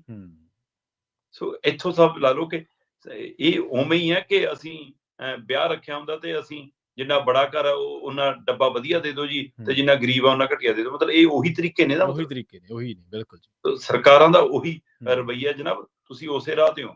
ਮੈਂ ਤਾਂ ਹੀ ਕਹਿਣਾ ਕਿ ਮਹਾਰਾਜਾ ਪਟਿਆਲਾ ਇਕੱਲੇ ਮਹਾਰਾਜਾ ਦੇ ਘਰੇ ਜੰਮਣ ਨਾਲ ਨਹੀਂ ਹੁੰਦਾ, ਉਹ ਮਾਸਟਰਾਂ ਦੇ ਘਰੇ ਵੀ ਜੰਮ ਜਾਂਦਾ। ਸਤੌਜ ਵਾਲੇ ਮਾਸਟਰ ਦੇ ਘਰੇ ਵੀ ਹੁਣ ਮਹਾਰਾਜਾ ਜੰਮਿਆ ਵਾ। ਜੀ ਜੀ ਜੀ, ਬਿਲਕੁਲ। ਨਾਲੇ ਇੱਕ ਗੱਲ ਹੋਰ ਵੀ ਹੈ ਨਾ ਸ਼ਰਮਾ ਜੀ, ਕਿਸਾਨੀ ਧਿਰਾਂ ਦੀ ਤਾਂ ਮੀਡੀਆ ਕਵਰੇਜ ਤਾਂ ਕਰਦਾ, ਇੱਕ ਤਾਂ ਸਰਕਾਰ ਦੇ ਨਾਲ ਜੁੜੀ ਸਿੱਧੀ ਕਵਰੇਜ ਹੈ, ਦੂਜਾ ਕਿ ਇਹਨੂੰ ਥੋੜਾ ਜਿਹਾ ਵਿਊ ਮਿਲਦੇ ਨੇ ਤੇ ਇਹਨੂੰ ਤਵੱਜੋ ਮਿਲਦੀ ਹੈ। ਜੇਕਰ ਮੁਲਾਜ਼ਮ ਜਾਂ ਜਿਵੇਂ ਤੁਸੀਂ ਕਿਹਾ ਸੰਘਰਸ਼ੀਲ ਧਿਰਾਂ ਜਾਂ ਕਿਰਤੀ ਧਿਰਾਂ ਜਾਂ ਜਿਹੜੀਆਂ ਮਾਤੜ ਮਜ਼ਦੂਰ ਧਿਰਾਂ ਨੇ, ਉਹਨਾਂ ਨੂੰ ਨਹੀਂ ਵਿਊਜ਼ ਮਿਲਦੇ। ਤੇ ਜਿੱਦੇ ਆਪਾਂ ਦੇਖਿਆ ਹੀ ਕਿਸਾਨੀ ਅੰਦੋਲਨ ਚੋਂ ਖੜੀਆਂ ਹੋਏ ਜਿਹੜੇ ਮੀਡੀਆ ਚੈਨਲ ਨੇ, ਉਹ ਕਿੰਨੀ ਕਿ ਅੱਜ ਕਿਸਾਨੀ ਦੀ ਗੱਲ ਕਰਦੇ ਨੇ। ਜਿੱਦੇ ਕਿਸਾਨੀ ਦੀ ਗੱਲ ਵਿਊ ਆਉਣੋਂ ਹਟ ਗਏ, ਇਹਨਾਂ ਨੇ ਵੀ ਛੱਡ ਦੇਣੀ। ਪ੍ਰਵੀਨ ਜੀ, ਸੋਸ਼ਲ ਮੀਡੀਆ ਤਾਂ ਚਲੋ ਹੁਣ ਦੇ ਦੌਰ ਦੀਆਂ ਗੱਲਾਂ ਨੇ। ਹਾਂਜੀ, ਜਦੋਂ ਅਖਬਾਰੀ ਦੌਰ ਸੀ ਤਦ ਵੀ ਹਰ ਬੀਟ ਹੁੰਦੀ ਸੀ, ਪੇਂਡੂ ਬੀਟ ਹੁੰਦੀ ਸੀ, ਖੇਡ ਬੀਟ ਹੁੰਦੀ ਸੀ, ਸਿੱਖਿਆ ਬੀਟ ਹੁੰਦੀ ਸੀ। ਅੱਜ ਦੀ ਤਰੀਕ ਚੋਂ ਸਾਰਾ ਕੁਝ ਖਤਮ ਹੈ। ਨਾ ਸਿੱਖਿਆ ਦੀ ਖਬਰ ਤੋਂ ਮਤਲਬ ਹੈ, ਨਾ ਖੇਡ ਦੀ ਖਬਰ ਤੋਂ ਮਤਲਬ ਹੈ, ਨਾ ਖੇਤੀ ਦੀ ਖਬਰ ਤੋਂ ਮਤਲਬ ਹੈ, ਨਾ ਪੇਂਡੂ ਮਸਲੇ ਤੋਂ। ਜਿੱਥੋਂ ਐਡ ਮਿਲਦੀ ਹੈ, ਚਾਹੇ ਉਹ ਜਰਦਾ ਪੂੜੀ ਵਾਲਿਆਂ ਦੀ ਮਿਲਦੀ ਹੋਵੇ, ਉਹਨਾਂ ਦੀ ਖਬਰਾਂ ਲਾਉਣਗੇ, ਉਹਨਾਂ ਦੀਆਂ। ਬਿਲਕੁਲ ਸਹੀ ਹੈ ਜੀ, ਬਿਲਕੁਲ। ਇਹ ਸਾਰਾ ਕੁਝ ਵਪਾਰੀਕਰਨ ਹੋ ਚੁੱਕਿਆ ਹੈ ਜੀ। ਅਗਲੀ ਖਬਰ ਦੇ ਵੱਲ ਵਧੀਏ ਸ਼ਰਮਾ ਜੀ, ਗੱਲ ਕਰੀਏ ਕਾਂਗਰਸ ਦੀ ਪੋਲਿਟਿਕਸ ਦੀ। ਆਪਾਂ ਕੱਲ੍ਹ ਹੀ ਭੁਪੇਸ਼ ਬਘੇਲ ਦੇ ਬਾਰੇ ਚਰਚਾ ਕੀਤੀ ਸੀ, ਜਿਹੜੀ ਕਾਂਗਰਸ ਦੇ ਪ੍ਰਧਾਨ ਸਾਹਿਬ ਦੇ ਨਾਲ ਉਹਨਾਂ ਦੀ ਗੱਲਬਾਤ ਹੋਈ ਹੈ, ਜਾਂ ਜੋ ਉਹਨਾਂ ਦੇ ਕੋਲੇ ਪੁੱਜਿਆ ਡਾਟੇ ਦੇ ਰੂਪ ਦੇ ਵਿੱਚ, ਫੀਡਬੈਕ ਦੇ ਰੂਪ ਦੇ ਵਿੱਚ। ਰਾਜਾ ਵੜਿੰਗ ਕਹਿ ਰਹੇ ਨੇ ਵੀ ਮੈਂ ਮੁੱਖ ਮੰਤਰੀ ਦੀ ਦੌੜ ਦੇ ਵਿੱਚ ਸ਼ਾਮਲ ਨਹੀਂ। ਰਾਜਾ ਵੜਿੰਗ ਹੋਰੀ ਮੁੱਖ ਮੰਤਰੀ ਬਣਨ ਦੇ ਚਾਹਵਾਨ ਨੇ ਜੀ। ਇਹ ਵੱਖਰੀ ਗੱਲ ਹੈ ਕਿ ਉਹ ਹੁਣ ਮੀਡੀਆ 'ਚ ਬੜਾ, ਉਹ ਇੱਕ ਟੀਵੀ ਚੈਨਲ ਤੇ ਸ਼ਾਇਦ ਉਹਨਾਂ ਦੀ ਕਿਤੇ ਇੰਟਰਵਿਊ ਸੀ, ਉਹ 'ਚ ਉਹਨਾਂ ਨੇ ਦਮ ਭਰਿਆ ਕਿ ਮੈਂ ਤਾਂ ਉਹ ਦ੍ਰਿਸ਼ ਦੇਖ ਰਿਹਾ ਕਿ ਪੰਜਾਬ 'ਚ ਕਾਂਗਰਸ ਦੀ ਸਰਕਾਰ ਹੈ, ਮੁੱਖ ਮੰਤਰੀ ਸਹੁੰ ਚੁੱਕ ਰਹੇ ਨੇ, ਸੋਫੇ ਤੇ ਰਾਹੁਲ ਗਾਂਧੀ ਬੈਠੇ ਨੇ, ਮੈਂ ਥੱਲੇ ਵਿਛਾਈ ਦਰੀ ਤੇ ਉਹਨਾਂ ਦੇ ਕੋਲ ਬੈਠਾ ਹੈ ਤੇ ਉਹ ਮੈਨੂੰ ਥਾਪੜਾ ਦੇ ਰਹੇ ਨੇ ਕਿ ਸ਼ਾਬਾਸ਼ ਰਾਜਾ ਵੜਿੰਗ, ਤੂੰ ਉਹ ਕਰਤਾ ਜੋ ਕਰਨਾ ਸੀਗਾ, ਹਨਾ। ਮਤਲਬ ਉਹ ਇਹ ਦਿਖਾਉਣਾ ਚਾਹੁੰਦੇ ਆ ਕਿ 2027 'ਚ ਜਦੋਂ ਸਰਕਾਰ ਬਣੂਗੀ ਤਾਂ ਪ੍ਰਧਾਨ ਤਦ ਤੱਕ ਮੈਂ ਹੀ ਰਹੂੰਗਾ। ਜੀ ਜੀ ਬਿਲਕੁਲ। ਇਹਦਾ ਮਤਲਬ ਉਹ ਇਹ ਪ੍ਰਗਟਾਉਣਾ ਚਾਹੁੰਦੇ ਨੇ, ਤੇ ਜੇ ਪ੍ਰਧਾਨ ਰਹੂਗਾ ਸ਼ਾਇਦ ਮੈਂ ਉੱਧਰ ਨੂੰ ਆਪੇ ਚਲਾ ਜਾਵਾਂ, ਹਲੇ ਮੈਂ ਦ੍ਰਿਸ਼ ਇੰਨਾ ਕੁ ਘੜਿਆ। ਸੋ ਉਹਨਾਂ ਨੇ ਆਪਣੇ ਆਪ ਨੂੰ ਮੁੱਖ ਮੰਤਰੀ ਦੀ ਦੌੜ ਚੋਂ ਆਪ ਕਹਿ ਕੇ ਬਾਹਰ ਰੱਖਣ ਦਾ ਪ੍ਰਗਟਾਵਾ ਕੀਤਾ, ਪਰ ਇਹ ਬਘੇਲ ਦੇ ਕੰਨ 'ਚ ਵੀ ਫੂਕ ਵੱਜੀ ਵੀ ਹੈ ਤੇ ਦਿੱਲੀ ਵਾਲਿਆਂ ਨੇ ਆਪਣੇ ਆਕਾਵਾਂ ਦੇ ਕੰਨਾਂ 'ਚ ਵੀ ਅਗਲੇ ਫੂਕਾਂ ਮਾਰਦੇ ਨੇ ਕਿ ਜਨਾਬ ਹੱਥ ਚੱਕੇ ਹੋਣਾ ਆਪਣੇ ਸਿਰ ਤੋਂ। ਸੋ ਇਸ ਲਈ ਕਿਤੇ ਨਾ ਕਿਤੇ ਆਪਾਂ ਪਹਿਲਾਂ ਹੀ ਗੱਲ ਕਰ ਚੁੱਕੇ, ਲੰਬੀ ਕਤਾਰ ਹੈ। ਪਰ ਹੁਣ ਲਗਭਗ ਪਿਛਲੇ 2 ਕੁ ਦਿਨਾਂ ਤੋਂ ਕਾਂਗਰਸੀ ਲੀਡਰਸ਼ਿਪ ਬਘੇਲ ਮੂਹਰੇ ਜਿੱਦਾਂ ਉਹ ਪਰੇਡ ਕਰਾ ਰਹੇ ਨੇ, ਬਿਠਾ ਰਹੇ ਨੇ, ਮੀਟਿੰਗਾਂ ਕਰ ਰਹੇ ਨੇ, ਉਹ 'ਚ ਏਕਤਾ ਤੇ ਦਿਖਾਉਣ ਦੀ ਕੋਸ਼ਿਸ਼ ਕਰ ਰਹੀ ਹੈ। ਠੀਕ ਹੈ। ਤੇ ਪਰ ਜਦੋਂ ਤੁਹਾਡੀ ਬਿਆਨਬਾਜ਼ੀ 'ਚ ਇਹ ਆ ਰਿਹਾ ਹੋਵੇ ਕਿ ਜੀ ਜੋ ਹਾਈ ਕਮਾਂਡ ਕਰੂ ਸਾਨੂੰ ਉਹ ਮਨਜ਼ੂਰ, ਜਿਹਨੂੰ ਚੁਣਨਾ ਹੋਊਗਾ ਉਹਨੂੰ ਚੁਣ ਲੈਣ ਜੀ, ਮੈਂ ਮੁੱਖ ਮੰਤਰੀ ਦਾ ਦਾਅਵੇਦਾਰ ਨਹੀਂ ਜੀ, ਮੈਂ ਵੀ ਪ੍ਰਧਾਨਗੀ ਦਾ ਦਾਅਵੇਦਾਰ ਹੈਗਾ ਜੀ, ਮੈਂ ਜੀ MSP ਦਊਂਗਾ ਜੀ, ਇਹ ਸਾਰੀਆਂ ਗੱਲਾਂ ਕਿਤੇ ਨਾ ਕਿਤੇ ਦਿਖ ਰਹੀਆਂ ਕਿ ਤੁਸੀਂ ਪਾਰਟੀ 'ਚ ਅਹੁਦਿਆਂ ਲਈ ਜਾਂ ਆਉਣ ਵਾਲੀ ਸਰਕਾਰ 'ਚ ਅਹੁਦਿਆਂ ਲਈ ਲੈ ਰਹੇ ਹੋ। ਉਹ ਭਰਾਵਾ ਜੇ ਪਿੰਡ ਬਸਿਆ ਨਹੀਂ ਤੇ ਮੰਗ ਤੇ ਪਹਿਲਾਂ ਆ ਗਏ, ਉਹ ਸਥਿਤੀ ਪੈਦਾ ਕਰ ਲਈ ਤੁਸੀਂ। ਅਜੇ ਪੰਜਾਬ ਦੇ ਹਾਣ ਦੇ ਤਾਂ ਹੋ ਜਾਓ ਤੁਸੀਂ ਵੀ, ਪੰਜਾਬ ਦੇ ਮੁੱਦਿਆਂ ਦੇ ਹਾਣ ਦੇ ਤਾਂ ਹੋ ਜਾਓ, ਪੰਜਾਬ ਦੀ ਜੋ ਕਿ ਸਥਿਤੀ ਤੋਂ ਤਾਂ ਵਾਕਿਫ ਹੋ ਜਾਓ। ਉਹ ਨਾ ਤੁਸੀਂ ਸਮਝਣਾ ਚਾਹੁੰਦੇ ਹੋ, ਨਾ ਪੜ੍ਹਨਾ ਚਾਹੁੰਦੇ ਹੋ, ਨਾ ਉਹਦੀ ਗੱਲ ਕਰਨਾ ਚਾਹੁੰਦੇ ਹੋ, ਸਿੱਧੇ ਮੁੱਖ ਮੰਤਰੀ ਬਣਨਾ ਚਾਹੁੰਦੇ ਹੋ। ਜੀ ਜੀ। ਸੋ ਆਪਾਂ ਸ਼ਾਇਦ ਇੱਕ ਦਿਨ ਪਹਿਲਾਂ ਵੀ ਗੱਲ ਕਰਾਂਗੇ, ਇਹ ਆਮ ਆਦਮੀ ਪਾਰਟੀ 'ਚ ਅਸੀਂ ਵਰਤਾਰਾ ਦੇਖ ਚੁੱਕੇ ਹਾਂ ਜਦੋਂ ਪਹਿਲੀ ਵਾਰ ਵਿਰੋਧੀ ਧਿਰ 'ਚ ਆਈ ਸੀ ਉਹ। ਸੋ ਸਾਰੀ ਉੱਥੇ MLA ਆਪਣੇ ਆਪ ਨੂੰ ਗਰੰਟਡ ਮੰਨ ਰਹੇ ਸੀ, ਮੰਤਰੀ ਤੇ ਮੁੱਖ ਮੰਤਰੀ ਬਣਨੇ ਆਏ ਸੀ ਸਾਰੇ। ਸੋ ਹਾਲ ਹੁਣ ਕਾਂਗਰਸ ਦਾ। ਸੋ ਰਾਜਾ ਵੜਿੰਗ ਦੇ ਕਹਿਣ ਦੇ ਹਿਸਾਬ ਨਾਲ ਨੀਗਾ, ਜਾਂ ਉਹਨਾਂ ਦਾ ਸਾਰਾ ਪੰਜਾਬ ਹੈ, ਜਾਂ ਉਹਨਾਂ ਦੇ ਨਾਲ ਦੇ ਜਿਹੜੇ ਉਹਨਾਂ ਦੇ ਪੈਰਲਲ ਲੀਡਰ ਤੁਰ ਰਹੇ ਨੇ ਕਾਂਗਰਸ ਦੇ ਅੰਦਰ, ਉਹ ਵੀ ਜਾਣਦੇ ਨੇ ਕਿ ਭਾਈ ਇਹ ਵੀ ਇਸੇ ਕਤਾਰ 'ਚ ਹੈ। ਜੀ ਬਿਲਕੁਲ। ਤੇ ਜਾਂਦਿਆਂ ਦੀ ਗੱਲ ਕਰੀਏ ਆਪਾਂ ਭਾਜਪਾ ਦੀ, ਬੀਬੀਆਂ ਨੂੰ ਕਹਿੰਦੇ ਦਿੱਲੀ ਦੇ ਵਿੱਚ ਕੱਲ ਤੋਂ 2500 ਰੁਪਇਆ ਮਹੀਨੇ ਦਾ ਮਿਲਣ ਲੱਗ ਪੈਣਾ। ਭਾਜਪਾ ਦੀ ਸਰਕਾਰ ਆ ਉੱਥੇ। ਆਮ ਆਦਮੀ ਪਾਰਟੀ ਵਾਲੇ ਕੱਲ ਪਰਸੋਂ ਹੀ ਸਵਾਲ ਕਰ ਰਹੇ ਸੀਗੇ ਕਿੱਦਾਂ ਦੇਵੋਗੇ, ਕਹਿੰਦੇ ਪਰ ਹੁਣ ਅਸੀਂ ਵੀ ਪੰਜਾਬ ਦੇ ਵਿੱਚ ਆ ਰਹੇ ਹਾਂ, ਅਸੀਂ ਵੀ ਤੁਹਾਨੂੰ ਪੁੱਛਾਂਗੇ ਵੀ ਤੁਸੀਂ ਕਿੱਦੇ ਹਜ਼ਾਰ ਦੇ ਰਹੇ ਹੋ। ਨਹੀਂ, ਉਹ ਤਾਂ ਪੁੱਛਣਗੇ ਜੀ, ਇਹ 'ਚ ਕੋਈ ਦੋ ਰਾਏ ਨਹੀਂ। ਤੇ ਉਹਨਾਂ ਦਾ ਪੁੱਛਣ ਦਾ ਢੰਗ ਵੀ ਫਿਰ ਆਪਾਂ ਨੂੰ ਪਤਾ ਹੈ। ਨਹੀਂ, ਢੰਗ ਤਰੀਕਾ ਤਾਂ ਬਿਲਕੁਲ ਵਾਜਬ ਹੈ ਕਿ ਅਗਲੇ ਨੇ ਦਿੱਲੀ 'ਚ ਸਰਕਾਰ ਬਣਾਈ ਜੀ, ਤੇ ਬਣਾਉਂਦੀ ਸਾਰੇ ਅਗਲੇ ਨੇ 2500 ਦਾ ਐਲਾਨ ਕਰਤਾ। ਉਹ ਕਹਿੰਦੇ ਵੀ 18 ਸਾਲ ਤੋਂ ਲੈ ਕੇ 60 ਸਾਲ ਤੱਕ ਵਾਲੀ ਜਿਹੜੀ ਬੀਬੀ ਹੈ ਔਰ ਜਿਹਨੂੰ ਕੋਈ ਸਰਕਾਰੀ ਅਜਿਹੀ ਸਹਾਇਤਾ ਨਹੀਂ ਮਿਲ ਰਹੀ ਹੈ ਨਾ, ਉਹਨਾਂ ਨੂੰ ਅਸੀਂ ਜਾਂ 3 ਲੱਖ ਤੋਂ ਘੱਟ ਉਹਦੀ ਸਾਲ ਦੀ ਆਮਦਨ ਹੈ ਤਾਂ ਉਹਨੂੰ ਅਸੀਂ ਹਰ ਮਹੀਨੇ 2500 ਰੁਪਇਆ ਦਿਆਂਗੇ। ਤੇ ਉਹਦੇ ਲਈ ਕਹਿੰਦੇ ਪੋਰਟਲ ਜਾਂ ਇੱਕ ਡਾਊਨਲੋਡ ਹੋ ਜਾਊਗਾ ਐਪ ਵਗੈਰਾ, ਉਹਦੇ ਤੇ ਆਪਣੀ ਜਾਣਕਾਰੀ ਭਰੋ ਤੇ ਤੁਹਾਡੇ ਖਾਤੇ 'ਚ ਆਉਣੀ ਸ਼ੁਰੂ। ਸੋ ਕੱਲ ਨੂੰ ਮਹਿਲਾ ਦਿਵਸ ਹੈ, ਸੋ ਮਹਿਲਾ ਦਿਵਸ ਦੇ ਉੱਤੇ ਉਹਨਾਂ ਨੇ ਐਲਾਨ ਕਰਤਾ ਤੇ ਇਹਦਾ ਮਤਲਬ ਪ੍ਰਕਿਰਿਆ ਸ਼ੁਰੂ ਹੋ ਗਈ। ਪੈਸੇ ਪ੍ਰਵੀਨ ਜੀ ਦਿੱਲੀ 'ਚ ਦੇਣ ਦਾ ਐਲਾਨ ਕੀਤਾ, ਪਰ ਬੀਜੇਪੀ ਨੇ ਉਹਦੀ ਵਸੂਲੀ ਪੰਜਾਬ 'ਚ ਆ ਕੇ ਕਰਨੀ। ਸਹੀ ਹੈ। ਉਹਨਾਂ ਨੇ ਸਵੇਰ ਨੂੰ ਆ ਕੇ ਕਹਿਣਾ ਕਿ ਜਨਾਬ ਸਾਨੂੰ ਤਾਂ ਤੁਸੀਂ ਆ 15 ਦਿਨਾਂ 'ਚ, ਮਹੀਨੇ 'ਚ ਪੁੱਛਣ ਲੱਗੇ ਸੀ, ਅਸੀਂ ਤਾਂ ਫਿਰ ਦੇ ਕੇ ਆ ਰਹੇ ਹਾਂ, ਤੇ ਤੁਸੀਂ ਤਾਂ ਇੱਥੇ 3 ਸਾਲ ਹੋ ਗਏ, ਤੁਸੀਂ ਤਾਂ 1000 ਨੂੰ 1100 ਵੀ ਕਰ ਲਿਆ ਤੇ ਉਹ ਵੀ ਨਹੀਂ ਦਿੱਤੇ, ਤੇ ਦੇਣੇ ਕਦੋਂ ਆ? ਸੋ ਤਾਂ ਹੀ ਮੈਂ ਕਹਿ ਰਿਹਾ ਕਿ ਇਸ ਬਜਟ ਸੈਸ਼ਨ 'ਚ ਉਹ ਆ ਜਾਵੇ ਜੀ। ਪੰਜਾਬ ਦਾ ਜਿਹੜਾ ਹੁਣ ਮਾਰਚ ਮਹੀਨੇ 'ਚ ਬਜਟ ਸੈਸ਼ਨ ਹੋਊਗਾ ਨਾ, ਉਹਦੇ ਵਿੱਚ ਹੋ ਸਕਦਾ ਕਿ ਹੁਣ ਬੀਬੀਆਂ ਨੂੰ 1100 ਦੇਣ ਵਾਲੀ ਪ੍ਰਕਿਰਿਆ ਆ ਜਾਵੇ। ਪਰ ਯਾਦ ਰੱਖਿਆ ਆਮ ਆਦਮੀ ਪਾਰਟੀ, ਪੰਜਾਬ 'ਚ ਕਿਸਾਨਾਂ ਦੇ ਬਿਜਲੀ ਦੇ ਬਿੱਲ ਮਾਫ ਬਾਦਲਾਂ ਨੇ ਕੀਤੇ ਸੀ। ਤੇ ਆਪਾਂ ਹਾਲ ਹੀ 'ਚ 2 ਦਿਨ ਪਹਿਲਾਂ ਹੀ ਗੱਲ ਕਰਕੇ ਹਟਿਆ ਕਿ ਆਮ ਆਦਮੀ ਪਾਰਟੀ ਨੂੰ ਜਿਹੜੀਆਂ ਵੋਟਾਂ ਪਈਆਂ ਨਾ 2022 'ਚ, ਉਹਦੇ ਵਿੱਚ 45% ਤੋਂ ਵੱਧ ਕਿਸਾਨੀ ਵੋਟ ਸੀ, ਤੇ ਉਹਨਾਂ 45% 'ਚ 85% ਛੋਟੇ ਕਿਸਾਨਾਂ ਦੀ ਵੋਟ ਸੀ, 4 ਏਕੜ 5 ਏਕੜ ਵਾਲਿਆਂ ਦੀ। ਤੇ ਇਹਦਾ ਮਤਲਬ ਸਾਰੀ ਉਮਰ ਲਈ ਬਾਦਲਾਂ ਨਾਲ ਨਹੀਂ ਗਏ ਨਾ ਕਿਸਾਨ, ਨਹੀਂ ਗਏ ਬਿਲਕੁਲ। ਤੇ ਫਿਰ ਕੈਪਟਨ ਦੀ ਸਰਕਾਰ ਆ ਗਈ, ਕੈਪਟਨ ਕਹਿੰਦਾ ਜੀ ਆਹ ਚੱਕੋ ਜੀ ਬੀਬੀਆਂ ਨੂੰ ਬੱਸਾਂ ਦੇ ਮੁਫਤ, ਤਾਜ਼ੇ ਦਿੱਤੇ ਸੀ ਜੀ, ਤੇ ਗਰੰਟਡ ਮੰਨ ਰਹੇ ਸੀ ਚੰਨੀ ਹੋਰੀ ਕਿ ਬੀਬੀਆਂ ਵਾਲੀ ਵੋਟ ਤਾਂ ਆਪਣੀ ਪੱਕੀ ਹੋਆ, ਤੇ ਪਰ ਤਾਂ ਵੀ ਵੋਟ ਆਮ ਆਦਮੀ ਪਾਰਟੀ ਨੂੰ ਬੰਦੇ ਦਾ ਕੀ ਬੀਬੀਆਂ ਦੀ ਵੀ ਪਈ।